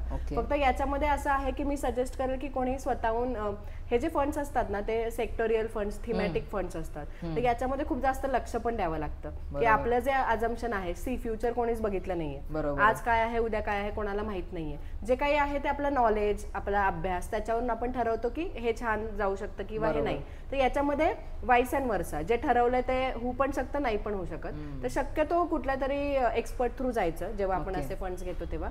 पण मॅन्युफॅक्चरिंगकडे आता आपण त्या यादी बघू शकतो. इव्हन पॉवर सेक्टर आहेत. म्हणजे मला थोडक्यात सांगायचंय की तुम्ही इन्व्हेस्टमेंट करा आणि त्यातल्या त्यात जर म्युच्युअल फंड तुम्हाला जर कन्वे असेल, पॉसिबल वाटतंय किंवा तुम्हाला कन्व्हिक्शन येत आहे, मदत घ्या, थोडं सर्चिंग करा. तर म्युच्युअल फंड्स मध्ये येणं, थोडक्यात काय की स्टॉक्स मध्ये येणं आता खूप गरजेचं आहे. कारण स्टॉक्स मध्ये आपल्याला जे रिटर्न्स मिळणार आहेत ना फ्युचरमध्ये म्युच्युअल फंड्स मध्ये, स्टॉक्स मध्ये, तर ते जे यापूर्वी कधीच मिळालेले नसते, एवढं असणार. कारण आपलं इंडियाची ग्रोथच एवढ्या फास्ट होती. तर सेक्टर्स वाईज तर आपण बघूच यात, पण इन्व्हेस्टमेंट मध्ये तर या पहिले. कारण बराचसा इव्हन तुला सांगते की आतापर्यंत एक साधारण 30-40% पण लोक इन्व्हेस्ट करत नाहीये. बरोबर आहे. हार्डली इंडियामध्ये 3% लोक इन्व्हेस्ट करतात. आणि इव्हन मी सगळे पकडले, एफडी पण पकडली मी यामध्ये. म्हणजे स्टॉक मार्केट नाही, तू जे सांगतोस ते एक्झॅक्ट बरोबर सांगतोय, म्युच्युअल फंड स्टॉक्सचा रेशो सांगतोय, पण मी इन्व्हेस्टमेंट बद्दल बोलते की इव्हन ऍटलीस्ट एफडी मध्ये, कुठेतरी गोल्ड मध्ये नाही, खर्चावर जास्त भर आहे लोकांचा. तर तो कमी करून इन्व्हेस्टमेंटला सुरुवात करा. त्यातल्या त्यात तुम्ही किती सेफ जाऊ शकता कुठल्या एक्सपर्टची ऍडवाइस घेऊन. आणि ना विश्वास ठेवणं गरजेचं आहे कोणावर तरी. म्हणजे जेव्हा खूप जण म्हणतात की ऍडवायझरकडे गेल्यानंतर त्याला जास्त कमिशन मिळतं किंवा या गोष्टी येतात म्हणून आम्ही इन्व्हेस्टमेंट करत नाही, तर याच्यामध्ये पण मी तुला एक शेअर करेल अभिषेक की कुठले इव्हन समजा मी असेल, माझा हा बिझनेस आहे किंवा माझं हे प्रोफेशन आहे, तर याच्यामध्ये माझं कधी रेव्हेन्यू वाढणार आहे किंवा माझं इन्कम कधी वाढणार आहे, जेव्हा क्लायंटचं पैसे वाढणार आहे. आम्हाला जे काही समजा कमिशन असेल किंवा जे काही फीज मिळते ती आम्हाला पूर्ण AUM वर मिळते. आता आपण एक्झाम्पल घेऊयात की लोकांचे आपल्याकडे 50 लाख रुपये आहेत, तर आज मला 50 लाखावर मिळते. तर जेव्हा त्या लोकांचे सगळ्यांचे मिळून 50 ते 70 होणार आहेत, तर मला 70 वर मिळणार आहे असेट मॅनेजमेंट AUM वर. म्हणजे आता तू योगेकर कुठलाही ऍडवायझर असू देत, XYZ, तो किती का ज्यादा एक्सपेन्स रेशोची स्कीम तुला देऊ देत, पण तो हे नक्की बघणार आहे की तुमची स्कीम वाढतीये का. कारण तुमची स्कीम वाढली तर त्याचं इन्कम वाढणार आहे. बरोबर. तो स्वतःचा लॉस का करून घेईल कमी करून तुमचे पैसे. तर कधी पण थोडासा विश्वास ठेवा, थोडीशी सुरुवात करा. आपण ऍडवायझर कधी पण बदलू शकतो. जसं आपण डॉक्टर नाही तुम्हाला ऍडवाइस वाटली प्रॉपर किंवा नंतर तुम्हाला खूप नॉलेज जास्त आलं, तुम्ही स्वतःचं प्लॅनिंग करा. पण हे खूप गरजेचं आहे. आणि कुठल्याही ऍडवायझरकडे पॉझिटिव्ह राहा. जेवढं तुम्ही पॉझिटिव्ह राहाल, पॉझिटिव्ह एनर्जी पास कराल ना, तेवढ्या गोष्टी तुम्हाला तशा मिळत जातात पुढे जाऊन. तर सगळं डोक्यातून काढून टाका, एक्सपेन्स रेशो आणि या सगळ्या गोष्टी. सर्वात महत्वाचं इन्व्हेस्टमेंटला सुरुवात करा. जसं तू म्हणलास तसं सेक्टर वाईज तर आपण करूच यात, पण आता इंडियामध्ये म्हणजे स्टॉक्समध्ये, म्युच्युअल फंड्समध्ये येणं फार गरजेचं आहे. म्हणजे मला तसं वाटतं प्रत्येक व्यक्तीचं म्युच्युअल फंडमध्ये इन्व्हेस्टमेंट असली पाहिजे. सो मॅम, लास्टली मला हेच विचारायचं की असे तुमच्या करिअरमध्ये असं 10 वर्षाच्या एक्सपिरियन्समध्ये असे कुठले 3 म्युच्युअल फंड तुम्ही सांगू शकाल जे आता स्टार्ट करायचं, ज्यांना पण त्यांना ऍडवायझरीचं पण ऑप्शन नकोय, पण त्यांना असं स्टार्ट करायचंय, सो यांच्यासाठी काही सजेशन्स? कसं आहे ना, सेबीच्या गाईडलाईन्स नुसार फंड्स तर आपल्याला डायरेक्ट सांगता येत नाही, पण जसं मी तुला म्हणलं की तू फ्लेक्झी कॅप आणि या गोष्टीमध्ये पण इव्हन आता गुगल जरी सर्च केलं आपण तर कॉन्टचे बरेचसे स्कीम्स चांगल्या चालू आहेत. इव्हन पराग पारेख आहे, पराग पारेख पण खूप छान रिटर्न्स देत आहेत. इव्हन एडलवाईज आहेत, मिराई आहेत, मोतीलाल ओसवाल आहेत. तर याच्यामध्ये इव्हन SBI आहे. तर प्रत्येक आहे तर आपल्याला त्याच्यामध्ये बघायचं की कुठल्या स्कीम मध्ये आपण इन्व्हेस्ट करू शकतो, आपली रिस्क कॅपॅसिटी किती आहे, आणि त्याप्रमाणे त्याच्यामध्ये इन्व्हेस्ट करून तुम्ही सस्टेनेबल राहा, ते गरजेचं आहे. पण असं कसं होतं, एखादी स्कीम सांगणं पण ना, आज मी एखादी स्कीम सांगितली एक्झाम कर, पण ती तुझ्यासाठी योग्य असेल, पण एखाद्या पर्सन आपल्या व्ह्युअर पैकी एखाद्यासाठी ती योग्य नसेल, तर तिथे मला अनकम्फर्टनेस येऊन जातो की कदाचित त्याचं नुकसान नको व्हायला त्या गोष्टीमध्ये. कारण तुझी रिस्क कॅपॅसिटी जास्त आहे. मी तुला म्हटलं स्मॉल कॅप मध्ये इन्व्हेस्ट कर, आता आपल्या व्ह्युअर्सने ऐकून स्मॉल कॅप मध्ये इन्व्हेस्ट केली, आता त्याची रिस्क टेकिंग कॅपॅसिटी तेवढी नसेल तर प्रॉब्लेम येऊ शकतो. ओके, सो मॅम खरंच खूप डीप मध्ये झाला आजचा पॉडकास्ट आणि खूप मजा पण आली मला पर्सनली. असं कुठेही वाटलं नाही की बोर होतंय, थांबूया. सो खरंच खूप जे नॉलेज तुम्ही प्रोव्हाइड केलं आज ते खूप चांगलं होतं आणि खूप डीप मध्ये होतं. सो खरंच खूप खूप थँक्यू तुम्ही आल्याबद्दल.